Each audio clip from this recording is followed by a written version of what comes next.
오늘은 함께 읽으신 골로새서 1장 15절에서 23절 그리고 골로새 전체 말씀을 중심으로 예수님만이 하나님의 답이십니다 라는 제목의 말씀으로 잠시 은혜를 나누도록 하겠습니다.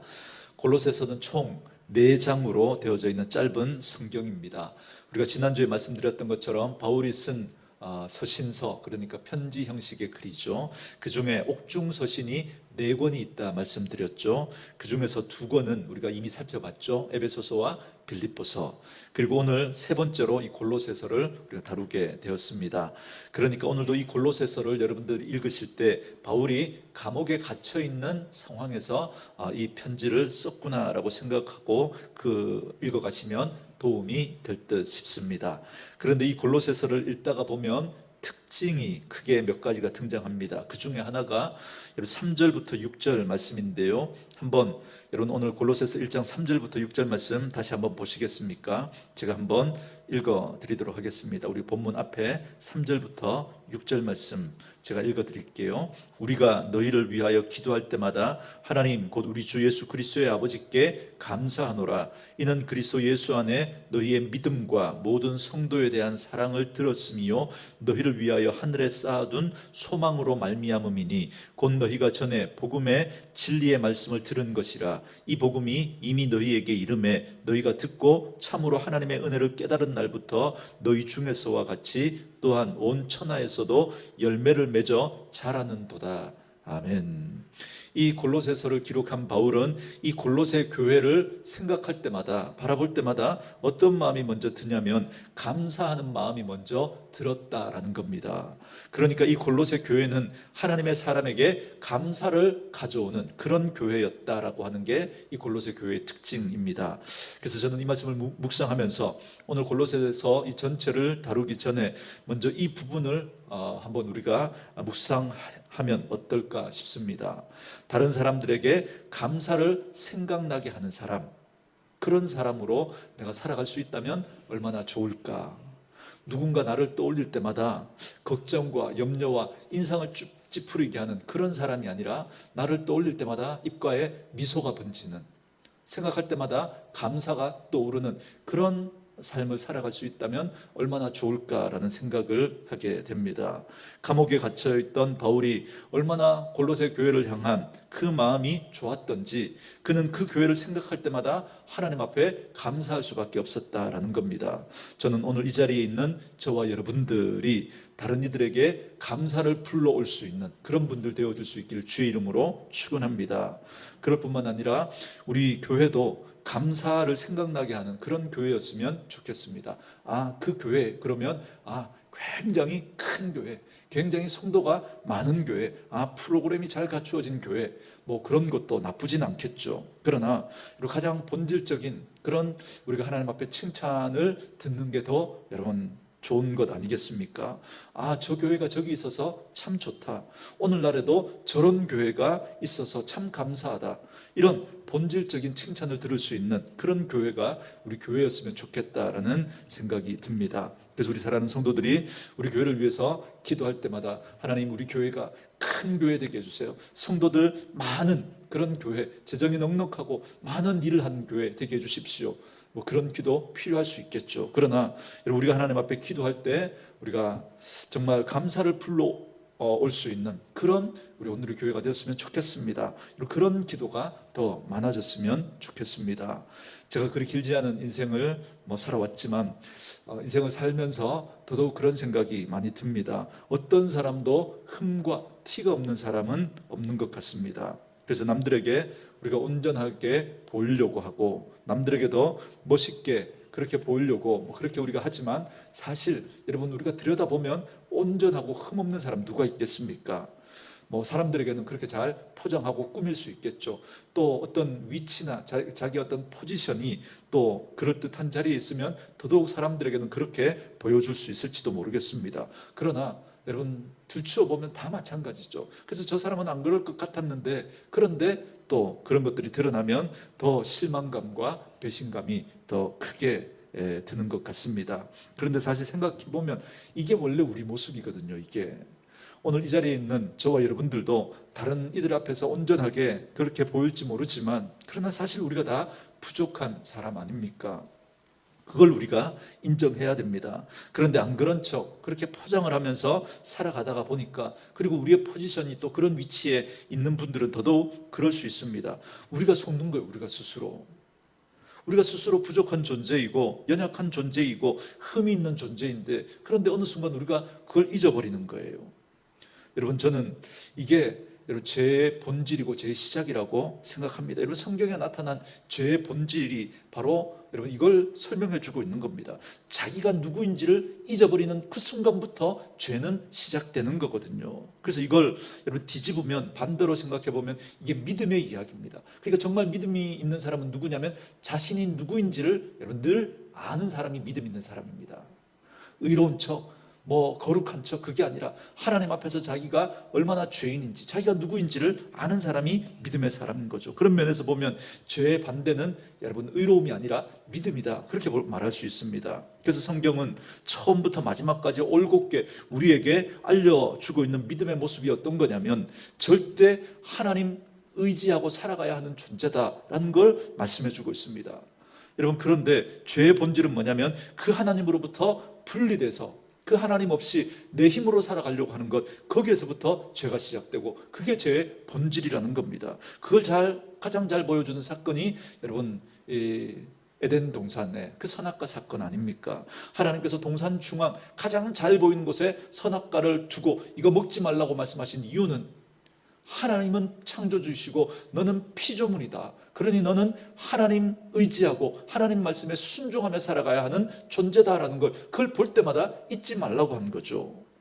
그런데 사단이 그 하와를 통해서 유혹했던 게 뭡니까? 이거 먹으면 너도 하나님처럼 될 수 있다라는 거죠.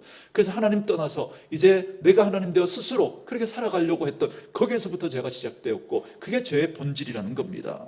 여러분, 바벨탑 사건도 마찬가지죠. 하나님을 떠나 스스로 하나님과 같이 높아지려고 했을 때 그것이 죄가 되었습니다.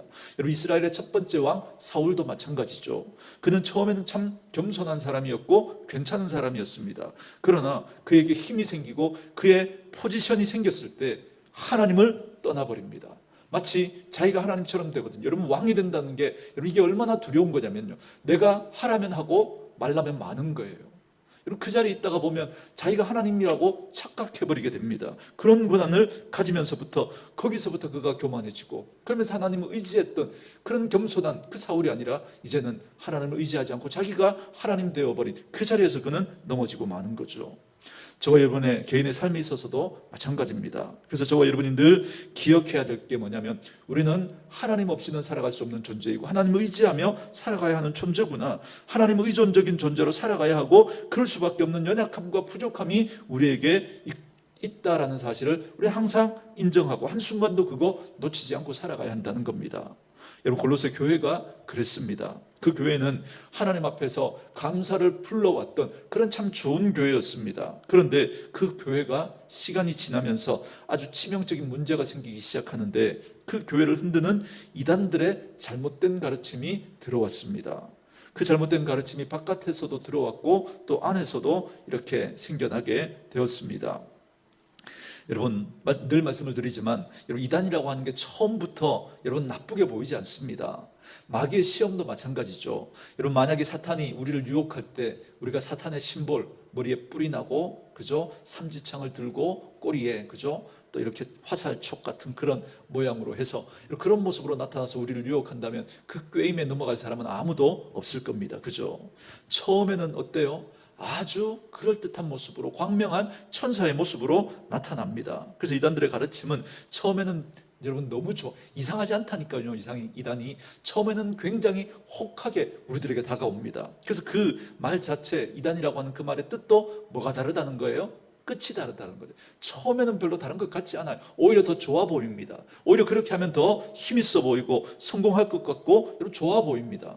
그런데 따라가 봤더니 그 논리의 끝을 따라가 보면 여러분 마지막에는 하나님과 반대편에 서 있는 이런 그런 모습들을 보게 될 겁니다.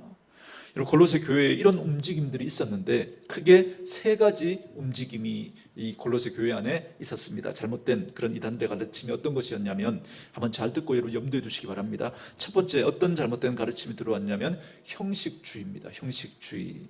이 형식주의라고 하는 게 뭐냐면, 그래, 예수님을 믿기는 믿는데 그 예수님을 믿는다라고 하는 것이 어떤 형식적인 틀 안에서 이루어져야 하지 않겠냐라고 하면서 예수를 그런 형식들을 우리가 다 잘 갖춰야, 그래야 예수를 잘 믿는 것이고, 이런 것을 안 하면 예수를 잘 못 믿는 거야 라고 하는 그런 움직임들이 생겨나기 시작했다는 겁니다. 그걸 가장 두드러지게 어떤 모습으로 드러났냐면, 구약 성경에 나타나고 있는 절기라든가 할례라든가 이런 걸 강요하기 시작했습니다. 그래서 예수를 믿어도 그런 절기도 잘 지켜야 되고 또 할례도 받아야 돼, 그래야 그게 바른 믿음이야 라고 하는 그런 생각들이 계속 들어오기 시작했습니다.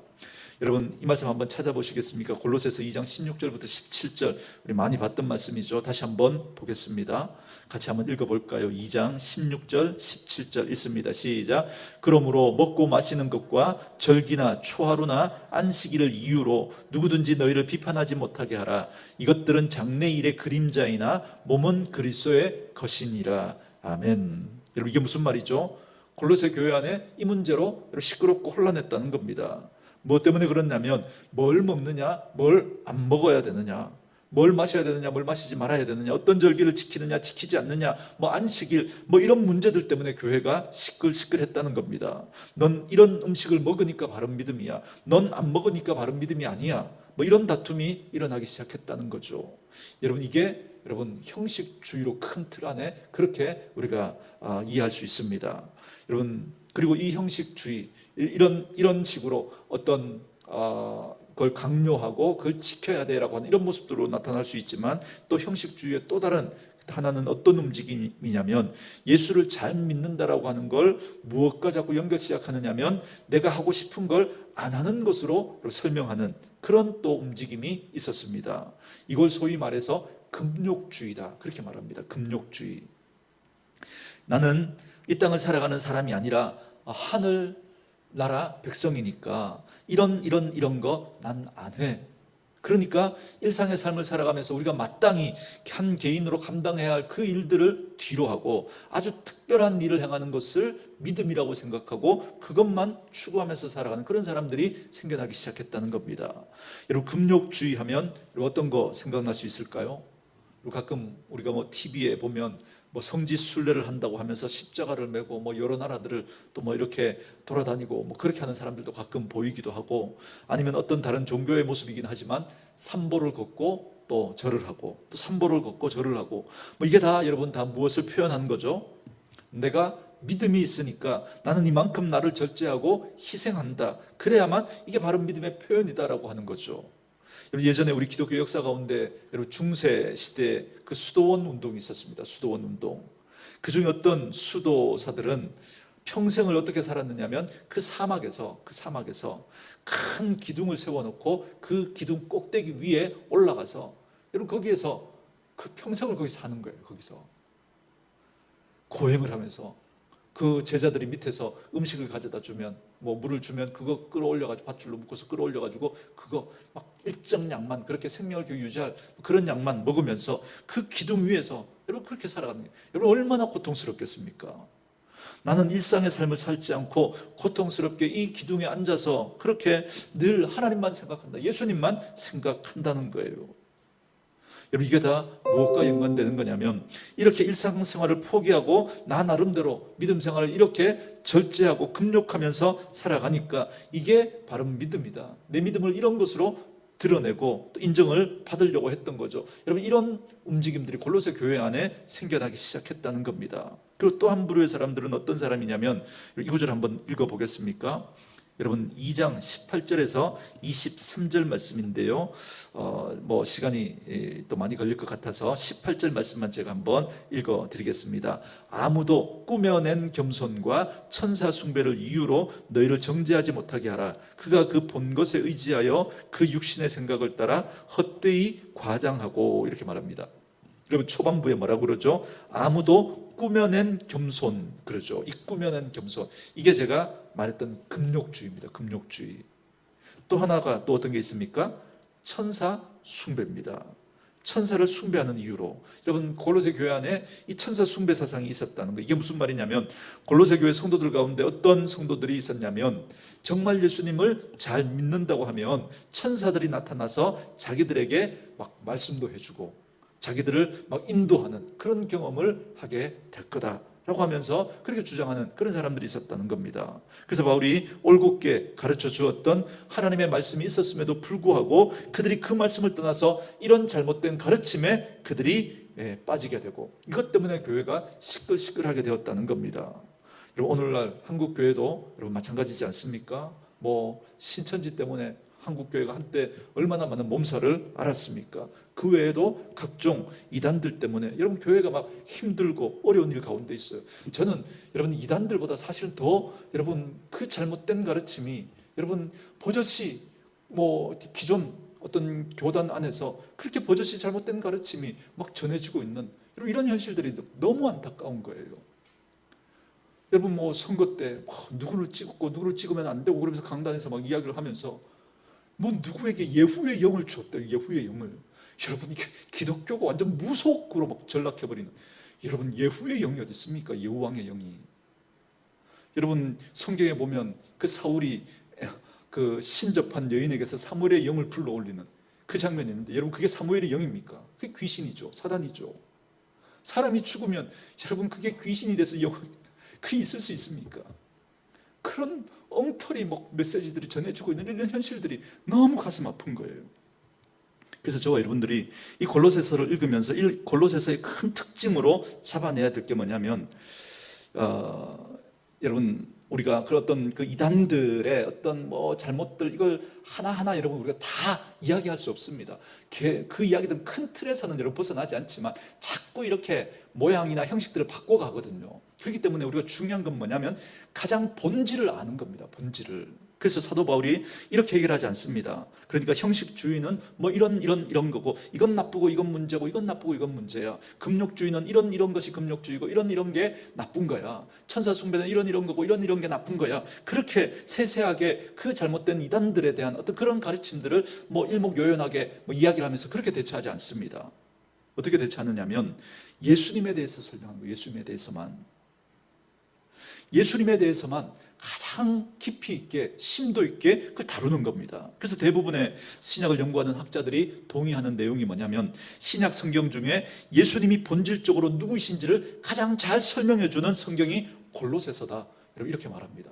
예수님에 대해서 가장 깊이 있게 심도 있게 잘 설명해 주고 있는 성경이 골로새서라는 거예요. 저는 이 말씀을 묵상하면서 그렇다면 오늘 골로새서 이 주제는 이거겠구나. 예수님만이 하나님의 답이다라는 겁니다. 예수님만이. 그러니까 골로새서의 진짜 문제는 형식주의가 들어왔던 거, 금욕주의가 들어왔던 거, 천사 숭배 사상이 들어왔던 거, 여러분 이게 진짜 근본적인 문제가 아니고 무엇이 가장 근본적인 문제였냐면 그들 안에 예수가 누구인지를 바르게 알지 못한다라고 하는 이게 근본적인 문제입니다.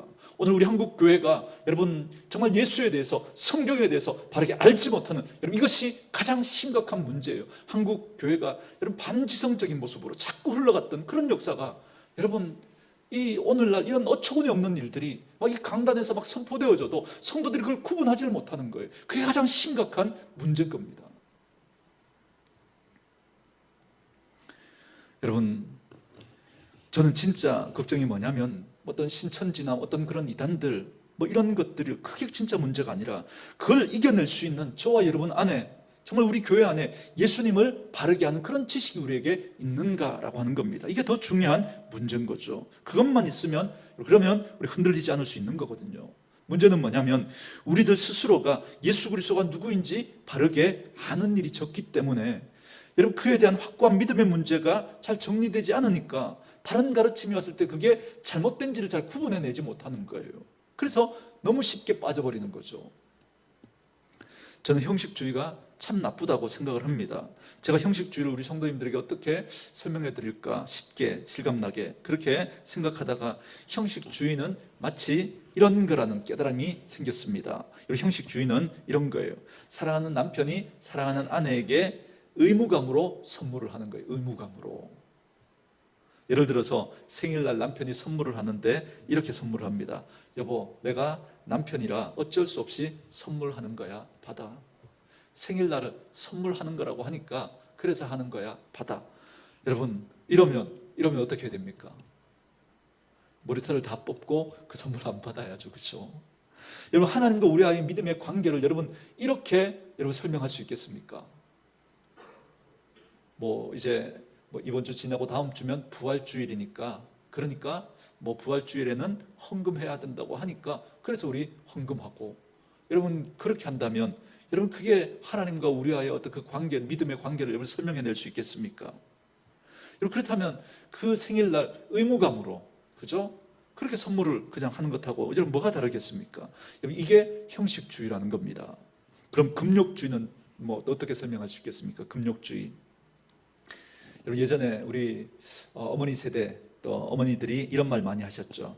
내가 마지못해 산다, 마지못해. 그죠? 그런 말들 많이 하셨어요. 그죠? 저는 금욕주의가 참고 살아가는 거다, 참고 살아주는 거다, 이것하고 그렇게 비슷하다 생각합니다. 사실은 내가 이렇게 살고 싶지 않은데, 난 막 이렇게 살고 싶은데, 그런데 이 관계 끊어버릴 수는 없고, 그래서 내가 마지못해 그렇게 한다. 이게 금욕주의라는 거죠. 하나님 앞에서 내가 정말 하고 싶은 게 있지만 마지못해서 내가 이 관계 끊을 수 없으니까 내가 마지못해 이렇게 산다는 거죠.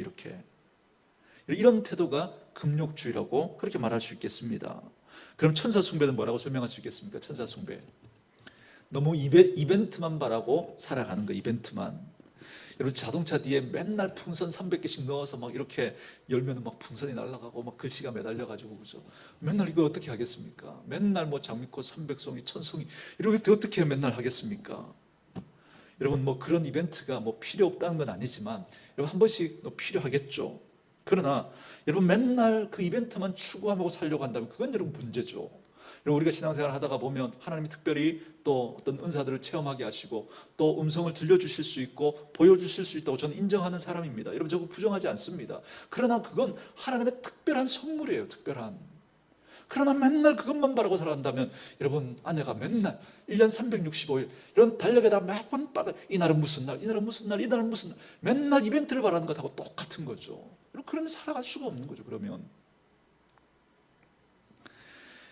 여러분 이런 모습들, 그렇죠? 이런 것들이 지금 오늘 그 골로새 교회 안에 이런 잘못된 가르침들이 들어왔다는 거죠. 근데 이 문제를 대처하는 하나님의 방법이 뭐냐면 예수님이 어떤 분이신지를 깊이 전달해 주려고 하고 있다는 겁니다. 저는 우리 사랑하는 오늘의 교회 식구들은 신천지가 뭔지, 물론 신천지가 나쁘다는 건 우리가 알고 있어야 되겠죠. 그러나 저는 우리 사랑하는 오늘의 교회 식구들이 이런 잘못된 이단들의 가르침에 대해서 자세하게 아는 것도 중요하겠지만 그 이전에 우리가 가장 먼저 바르게 알아야 할 건 바로 하나님이 누구신지, 예수님이 누구신지 바르게 아셔야 합니다. 이 하나님의 기록된 성경의 말씀을 통해서 그걸 알아가는 것이 여러분 더 중요하고 본질적인 문제라는 거죠. 우리 스스로가 주님이 어떤 분이신지를 더 명확하게 바르게 알아가는 것이 중요합니다. 알면 잘못된 건 여러분 딱 찾아낼 수 있습니다. 그래서 그래서 예수님만이 하나님의 답이라는 거예요. 그래서 우리가 예수님을 바르게 알면 절대로 흔들리지 않을 수 있습니다. 어떻게 보면 저는 오늘날 이단의 문제는 성도들의 문제라기보다는 이건 목회자의 문제이고 그리고 또 교회의 문제다라는 생각을 합니다. 바르게 가르치지 않았기 때문인 거죠. 교회가 마땅히 해야 할 일들을 잘 하지 못할 때 항상 그 반대편에 뭐가 생겼냐면 이단들이 생겨났습니다. 이게 여러분 교회의 역사가 우리를 통해서, 그 교회의 역사를 통해서 보여주고 있는 사실이거든요. 그러니까 그들의 문제로 치부하고 그들을 공격하는 데 시간을 많이 쓸 게 아니라 교회가 스스로 마땅히 가져야 할 것들을 더 거기에 마음 쓰고, 그래서 교회가 정말 하나님의 말씀을 바르게 가르치고 예수님이 누구인지를 바르게 가르치는 데 더 많은 마음을 써야 한다라는 겁니다. 그래서 저는 다시 기본으로 돌아가는 것이 얼마나 중요한가. 그래서 우리가 다시 성경 중심, 하나님 중심, 다시 처음 믿음의 자리로 돌아가는 것이 너무너무 중요하다라고 생각을 합니다. 그래서 오늘 이 골로새서는 그 핵심에 예수님이 계시다라는 사실을 우리에게 알려주고 있습니다. 우리의 믿음의 가장 기본에 그 예수님이 계신 거예요. 우리가 하나님을 알아가는 가장 큰 밑바닥에 여러분 예수님이 계신 겁니다. 예수님이 누구신지를 우리가 바르게 알 때 여러분 우리가 하나님이 누구신지를 하나님을 알 수 있게 되고, 그리고 우리가 또 어떤 문제 가운데 빠졌을 때 여러분 거기에서 우리가 그 문제를 해결해낼 수 있는 그런 힘이 여러분 거기서부터 생겨나게 되는 겁니다. 그러므로 한번 이 시간에 이제 골로새서 말씀을 우리가 나누기 전에 이 생각을 한번 해보는 거죠. 나는 예수님을 바르게 알고 있는가? 나는 정말 예수님을 바르게 알고 있는가? 이게 오늘 믿음의 핵심입니다. 구원의 핵심도 이것입니다. 예수 그리스도를 바르게 알지 못하면 여러분 아무리 교회를 다니거나 예배를 아무리 많이 참여했어도 그건 구원과 상관이 없습니다. 영생은 유일하신 참 하나님과 그가 보내신 예수 그리스도를 아는 것이다라고 말씀하고 있지 않습니까? 알지 못하면, 바르게 알지 못하면 그건 여러분 우리가 바른 믿음이 아닙니다. 그건 자기 신념에 불과한 거죠. 믿음이라고 하는 건 사실에 기초한 믿음이거든요. 그 사실이 무엇인지를 알아야죠. 이제 골로새서 말씀을 한 3가지 정도로 요약해서 말씀을 나누겠습니다. 그러므로 예수님만이 하나님의 답이시니까 첫 번째로 믿음은 예수님이 우선순위에 있으셔야 한다라는 것입니다. 말씀드린 대로 골로새서는 혼란한 교회가 어떻게 대처해야 하는지를 우리에게 보여줍니다. 그래서 이단 혹은 그 문제와 싸우기보다 마땅히 우리가 있어야 할 자리를 회복하는 거예요. 여러분 그게 우선입니다. 그래서 우리가 가장 기본인 이 예수님을 바르게 아는 것, 거기에 우선순위를 두고 있어야 합니다. 여러분 저와 여러분들이 오늘 읽었던 본문의 말씀을 한번 보십시오. 15절부터 23절 말씀은 성경 어디에서도 보기 드문 예수님이 어떤 분이신지를 우리에게 알려주고 있습니다. 15절 말씀부터 몇 절을 제가 읽습니다. 그는 보이지 아니하는 하나님의 형상이시요 모든 피조물보다 먼저 나신이시니. 여러분 이 말씀을 한번 곱씹어 묵상해 보시기 바랍니다. 예수님은 보이지 않는 하나님의 형상이래요. 여러분 그러니까 하나님을 보려고 다른 곳에 막 가면 안 됩니다. 여러분 하나님이 누구신지를 알려면 여러분 누구를 알면 돼요? 예수님을 알면 돼요. 예수님은 말씀이 육신인데 우리 가운데 오신 분이시거든요. 그래서 우리가 말씀을 통해서 하나님이 누구신지를 알 수 있는 겁니다. 그래서 자꾸 이상한 데 가서 뭘 자꾸 보려고 하지 마시고 정말 하나님이 누구신지 보고 싶으면 여러분 이 말씀을 보시면 됩니다. 말씀을. 보이지 않는 그 하나님의 형상을 볼 수 있는 건 예수님밖에 없다는 거예요. 예수님밖에. 그 예수님이 말씀이 육신인데 우리 가운데 오신 분이시거든요. 그래서 자꾸 여러분 이상한 거 보려고 하지 마십시오. 하나님은 우리가 볼 수 있는 존재가 아닙니다. 어디 가서 하나님 봤다 그러면 제가 장담합니다. 100% 그건 하나님 아닙니다. 하나님은 영이시거든요. 어떻게 영이신 하나님을 볼 수 있습니까? 자 보십시오. 모든 피조물보다 먼저 나신 이시니 만물이 그에게서 창조되되 하늘과 땅에 보이는 것들과 보이지 않는 것들과 혹은 왕권들이나 주권들이나 통치자들이나 권세들이나 만물이 다 그로 말미암고 그를 위하여 창조되었고 또한 그가 만물보다 먼저 계시고 만물이 그 안에 함께 섰느니라. 그 몸인 교회의 머리시라. 만물의 주인이 예수님이실 뿐만 아니라 예수님은 교회의 뭐가 되신다고요? 머리가 되신다. 그렇게 말씀하고 있는 것이죠. 저는 저희 교회도 이렇게 움직여 갔으면 좋겠습니다. 여러분 아까 서두에 말씀드린 대로 하나님은 우리가 하나님을 의존하는 그런 하나님 의존적인 존재로 살아간다 말씀드렸잖아요. 이게 무슨 말이냐면 하나님은 눈에 보이시지 않으니까 하나님의 보이는 형상이신 분이 누구라고요? 예수님이니까 우리가 예수님 의존하고 살아가야 한다는 겁니다. 우리 교회가 아무리 여러분 더 커져도 성도들이 더 늘어나고 재정이 많아지고 여러분 그렇게 되더라도 항상 여러분 교회는 예수님을 의존하는 그런 태도가 분명히 있어야 합니다. 여러분 교회의 머리가 누구라고요? 예수님이라고 그러죠. 우리가 하나님을 의존하면서 살아가야 되는데 그 보이지 않는 하나님의 그 형상이 예수님이니까 우리가 늘 예수님 의지하고 예수님이 우리 몸의 머리시니까 그분의 통치를 따르고 그분의 말씀에 순종하면서 그렇게 여러분 우리가 살아가야 하는 것입니다. 저는 저희 교회에 그래서 기도하는 분이 많았으면 좋겠습니다. 왜냐하면 우리가 하나님을 의지하고 그 예수님 의지하고 살아가는 그 삶의 태도가 여러분 무엇으로 나타납니까? 기도로 나타나죠. 우리가 아무리 말로만 하나님 없으면 전 못 삽니다. 전 예수 없이 못 삽니다. 그렇게 말을 해도 여러분 기도하지 않는다면 저는 그분이 정말 하나님을 의지하며 살아가는 분인가? 거기에 늘 저는 물음표가 붙습니다. 물음표가.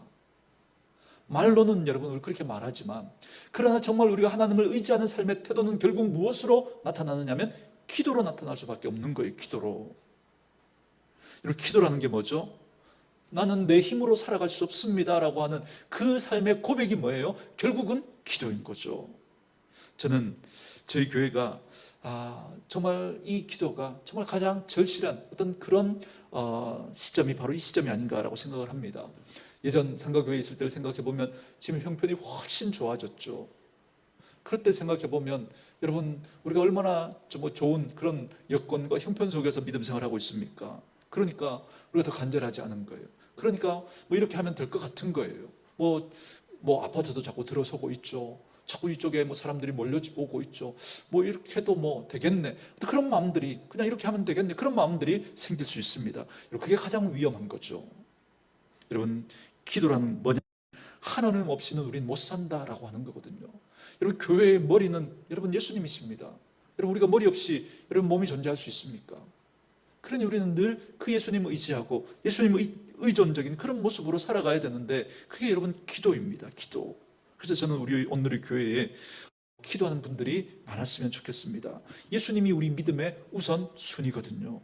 그래서 예수님이 우리의 믿음의 우선순위라고 하는 건 예수님 없이는 우리 교회가, 그리고 우리 가정이, 우리 인생이 존재할 수 없다라고 하는 걸 인정하는 거죠. 그걸 인정하는 사람들의 삶의 태도가 기도라는 것입니다. 기도를 얼마나 했느냐, 얼마나 이렇게 오래 했느냐, 세게 했느냐, 여러분 그것도 중요하겠지만, 그러나 더 중요한 건 여러분 기도는 태도의 문제이거든요. 제가 늘 믿음을 태도와 자세의 문제로 그렇게 여러분 설명하지 않습니까? 그런데 여러분, 우리의 믿음의 태도 가운데 하나가 뭐냐면 기도입니다. 난 하나님 없으면, 난 예수님 없으면 못 삽니다라고 하는 그 태도가 기도로 드러나기 때문에 그렇습니다.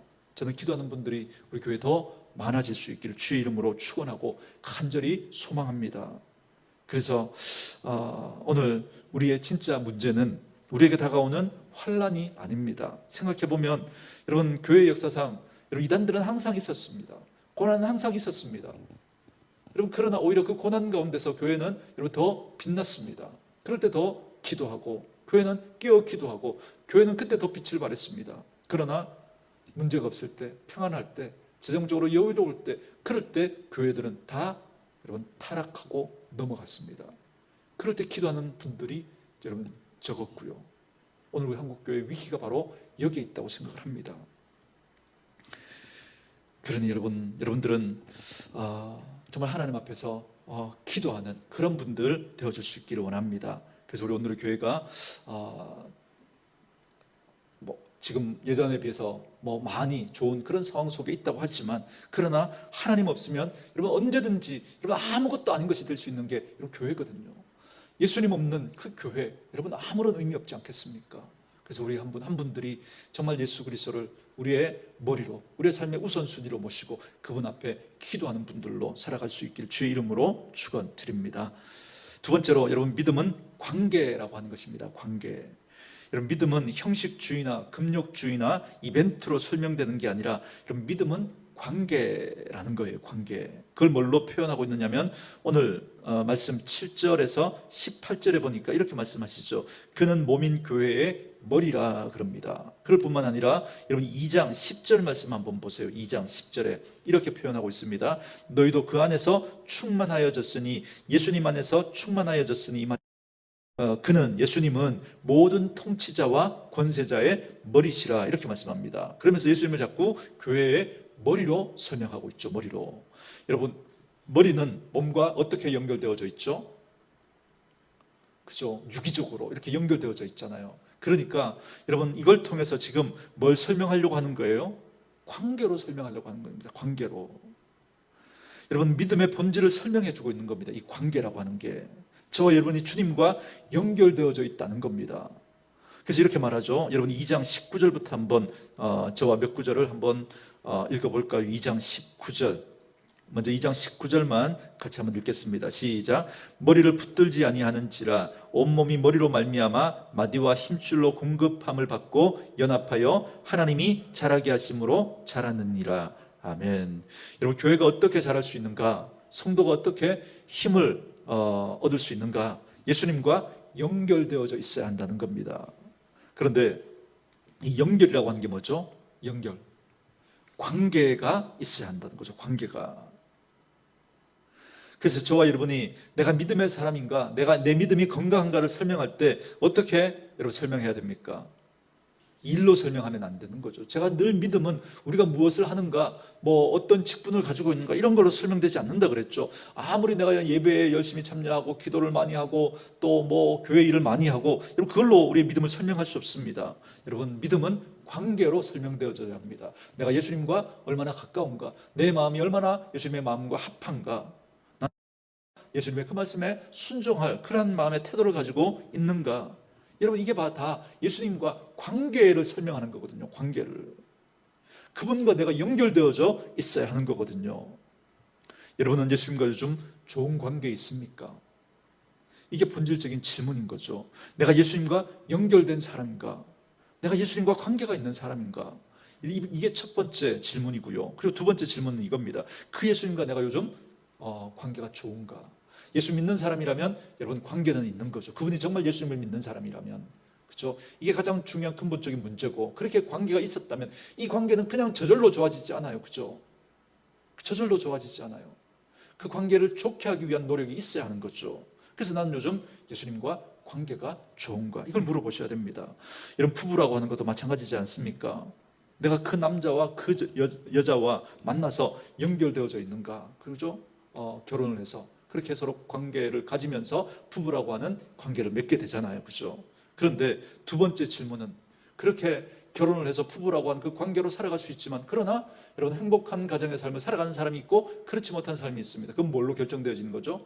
얼마나 두 사람이 가까운가, 마음이 합한가, 그 문제로 결정되어질 수 있는 거죠. 믿음이 똑같은 거예요. 왜요? 믿음은 관계로 설명되어지는 거니까. 예수 그리스도를 믿음으로 우리가 하나님의 자녀가 되었습니다. 그러나 여러분 자동적으로 그 믿음이 행복한 믿음, 건강한 믿음 그렇게 만들어지지 않습니다. 그건 관계이기 때문에 그 관계가 좋아야 되죠. 가까워야 됩니다. 그래야 여러분 우리가 행복한 믿음의 삶, 건강한 믿음의 삶을 살아갈 수가 있는 것이죠. 만약에 여러분의 삶에 여러 가지 해결되지 않는 문제들이 있다고 한다면 여러분 그 문제를 해결함에 있어서 가장 근본적인 것부터 여러분 점검해야 될 게 뭐냐면, 먼저 예수님과 좋은 관계를 맺는데 거기를 쓰셔야 합니다. 왜요? 예수님이 우리의 머리시기 때문에 그렇습니다.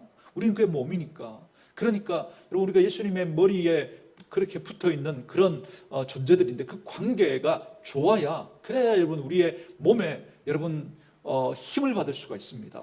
그래서 우리가 그 문제를 바르게 해결해낼 수가 있는 거죠. 그래서 우리의 삶에 여러 가지 어떤 물질의 문제, 또 관계의 문제, 갈등의 문제, 질병의 문제, 여러 가지 문제들을 우리가 지혜롭게 다루어 가려면 여러분 우리에게 힘을 공급해 주시고 우리에게 지혜를 주실 그 예수님과 우리가 여러분 좋은 관계에 있어야, 그래야 우리가 그 문제를 여러분 좋은 방법으로 바르게 해결해 갈 수가 있는 것입니다. 다른 곳에 우리의 시선과 마음을 분산시키지 마시고 다시 믿음이 관계라고 하는 이 사실을 여러분 기억하시고 주님과 좋은 관계를 맺는데 여러분 더 많은 마음을 써갈 수 있기를 주의 이름으로 축원합니다. 마지막 세 번째로, 근데 골로새서를 읽어가다가 보면 이제 3장 말씀부터 말씀의 분위기가 완전히 바뀌는 걸 보게 됩니다. 그래서 세 번째 말씀은 이겁니다. 그 믿음은 우리의 일상의 삶으로 증명되어져야 한다라고 하는 것입니다. 좀 더 구체적으로 말씀을 드리면 성실한 저와 여러분의 역할로 이 사랑의 관계를 유지해 가야 한다라고 하는 것입니다. 제가 설명드렸죠. 관계라는 게 저절로 좋아지지 않는다고. 그렇죠? 그렇기 때문에 여러분 우리가 믿음이라고 하는 것을 통해서 하나님과 예수님과 우리가 관계가 맺어졌습니다. 그렇다면 이제 저와 여러분들의 그 성실한 저와 여러분들이 해야 될 그 역할들을 통해서 이 사랑의 관계를 잘 유지해 가야 한다라고 하는 것입니다. 여러분 사소한 것 같지만 일상을 소중히 여기셔야 합니다. 남편과 아내가 행복한 가정을 꾸려가려면 가정 안에서 일어나는 작은 일상들 속에서 서로가 서로를 배려하고 존중해주는 그런 모습들이 필요한 거죠. 그런데 1년에 한두 번 큰 선물 한 걸로, 이벤트 한 번 한 걸로 내가 널 사랑해 그걸 다 증명하려고 하면 여러분 그건 아니죠. 그러면 문제가 있는 거죠. 그래서 하나님은 말씀을 주실 때 참 희한합니다. 여러분 골로새서도 1장과 2장을 읽으면 어떤 구절들은 이해하기 힘들 정도로 굉장히 심오한 차원이 깊은 정말 우리들이 다 품기 어려운 그런 말씀들이 여러분 거기에 포함 나오고 있습니다. 여러분 오늘 본문의 말씀도 한번 보세요. 여러분 이 말씀이 잘 이해되십니까? 우리들의 수준 넘어서는 그런 말씀들을 주십니다. 1장에 여러분 이 말씀들 그런데 오늘 본문 말씀도 그렇고 1, 2장의 말씀들 이런 말씀들이 굉장히 많이 나오거든요. 그런데 3장으로 딱 넘어가면 갑자기 달라져요. 갑자기 너무 쉬워집니다. 몇 절만 제가 한번 읽어드릴게요. 어디를 보시냐면 3장 7절로 한번 와보십시오. 7절로. 거기서부터 제가 몇 절을 계속 읽어가겠습니다. 너희도 전에 그 가운데 살 때에는 그 가운데서 행하였으나 이제는 너희가 이 모든 것을 벗어버리라. 곧 분함과 노여움과 악의와 비방과 너희 입에 부끄러운 말이라. 너희가 서로 거짓말을 하지 말라. 옛사람과 그 행위를 벗어버리고 새 사람을 입었으니 이는 자기를 창조하신 이의 형상을 따라 지식에까지 새롭게 하심을 입은 자니라. 거기에는 헬라인이나 유대인이나 할레파나 무할레파나 야만인이나 스구디아인이나 종이나 자유인이 차별이 있을 수 없나니 오직 그리스도는 만유시요 만유 안에 계시니라. 그러므로 너희는 하나님이 택하사 거룩하고 사랑받는 자처럼 긍휼과 자비와 겸손과 온유와 오래 참음을 옷 입고 누가 누구에게 불만이 있거든 서로 용납하여 피차 용서하되 주께서 너희를 용서하신 것 같이 너희도 그리하고 이 모든 것 위에 사랑을 더하라. 어렵지 않죠? 알아들을만 하잖아요, 그렇죠? 그럴 뿐만 아니라 여러분 18절로 한번 와보세요. 18절에 이렇게 말씀하시죠. 아내들아 남편들에게 복종하라. 이는 주 안에서 마땅하니라. 남편들아 아내를 사랑하며 괴롭게 하지 말라. 자녀들아 모든 일에 부모에게 순종하라. 이는 주 안에서 기쁘게 하는 것이니라. 아비들아 너희 자녀를 노엽게 하지 말지니 낚시 종들아 모든 일에 육신의 상전들에게 순종하되 사람을 기쁘게 하는 자와 같이 눈가림만 하지 말고 오직 주를 두려워하여 성실한 마음으로 하라. 무슨 일을 하든지 마음을 다하여 주께 하듯 하고 사람에게 하듯 하지 말라. 이는 기업의 상을 주께 받을 줄 아나니 너희는 주 그리스도를 섬기느니라. 4장 1절로 오면요, 상전들아 의와 공평을 종들에게 베풀지니 너희에게도 하늘의 상전이 계심을 알지어다. 여러분 어려운 말씀들 아니잖아요, 그렇죠? 그러니까 이렇게 고차원적인 믿음의 문제, 비밀로 있을 것 같은 그런 믿음의 문제들을 막 이야기하다가 이제 3장부터는 주님이 우리에게 어떻게 알려주시느냐면 일상의 문제로 가져오는 거예요. 그걸 예수 그리스도에 대한 그 심오한 진리를 막 이렇게 이야기하시다가 3장으로 넘어오면서 그 이야기를 이제 일상의 문제로 가져오는 겁니다. 그러니까 다시 말하면 저와 여러분의 믿음은 일상에서 증명되어져야 한다라고 하는 것입니다. 예수님이 어떤 분이신지를 우리가 알잖아요. 그래서 그걸 믿음으로 하나님의 진리로 우리가 가슴에 담았습니다. 그렇다면 그게 이제 우리의 일상의 삶에서 드러나야 한다는 거죠. 증명되어져야 한다는 거죠. 거꾸로 말하면 저와 여러분의 일상을 소홀히 여기지 말라는 겁니다. 남편의 도리, 아내의 도리, 부모의 도리, 자녀의 도리, 모든 사람과 만나는 그런 그 관계 속에서 서로 어떤 신뢰를 쌓아가야 하는 문제, 성실함의 문제, 이런 일상의 삶 속에서 그런 소소한 그 이야기들을 소홀히 하지 말라는 거예요. 그걸 소홀히 여기지 말고 그 일들을 잘 감당해가는 그것이 여러분 우리들의 믿음의 표현이 되어야 한다는 겁니다. 너희들이 그렇게 예수를 잘 알았다면, 그래서 그렇게 믿음이 생겼다면 그것이 우리의 일상의 삶 속에서, 일상에서 우리가 관계 맺고 있는 사람들, 그 사람들과의 관계 속에서 그 믿음이 증명되어져야 한다고 말하고 있는 거예요. 그래서 하나님께서 우리에게 맡겨주신 가정, 우리에게 맡겨주신 자녀, 우리에게 맡겨주신 아내와 남편, 우리에게 맡겨주신 그 생업, 우리에게 맡겨주신 그 달란트, 물질, 시간, 그러한 것들 속에서 우리가 하나님 앞에서 그것을 바르게 관계 맺고 바르게 사용해야 한다라는 것입니다. 그것이 주님 앞에서 우리의 믿음을 표현하는 그런 표현이고 그것이 우리가 삶으로 드리는 예배가 될 수 있다라고 말씀하고 있는 겁니다. 그래서 아내들은 남편들을 공경하고 존중해 드려야 합니다. 이 일상이 있어야 우리들의 믿음이 증명될 것입니다. 남편들은 아내를 깊이 사랑해 주셔야 합니다. 그래야 내 믿음이 증명될 수 있습니다. 자녀들을 함부로 노엽게 하지 말고 주님의 말씀으로 그들을 기쁘게 해주어야 합니다. 그래야 우리의 믿음의 자녀, 우리가 정말 믿음이 있다는 것이, 그죠? 그 자녀들에게 그 증명되어지고 그 자녀들이 그 믿음에서 떠나지 않을 수 있는 거예요. 그 자녀들이 우리들을 통해서 그 믿음을 보게 될 거예요. 하나님을 보게 될 겁니다.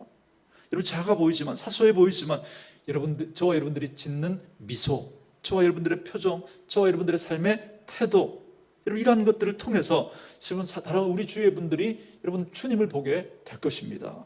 그래서 꼭 서신서 후반부에 있는 말씀들은 우리들과 아주 밀접한 문제들을 언급합니다. 앞에는 믿음의 이야기죠. 하나님의 이야기죠. 후반부 우리들의 이야기를 이야기하고 있는 겁니다. 그래서 우리의 삶에 아주 밀접한 이야기들이 나오는 거예요. 그래서 말 조심해라, 혀 조심해라, 표정을 잘 가져라, 태도를 잘 갖추어라, 아내를 잘 대해줘라, 남편을 공경해줘라, 이런 문제들을 우리에게 말씀해주고 있는 겁니다. 왜 그러느냐면 저희들의 믿음이 이러한 일상의 우리의 소소한 삶에서 되어져야 하기 때문에 그렇습니다. 저는 우리 개인과 우리 교회, 우리 믿음의 가정들이 이런 모습으로 그렇게 세워져 갔으면 좋겠습니다. 그래서 이런 모습들이 잘 갖추어지게 될 때 여러분, 우리는 주님 앞에서 감사를 불러오는 그런 성도들이 될 것이고 그런 교회로 세워지게 될 줄 믿습니다. 저는 저와 여러분에게 이 은혜가 있게 되기를 주님의 이름으로 축원합니다.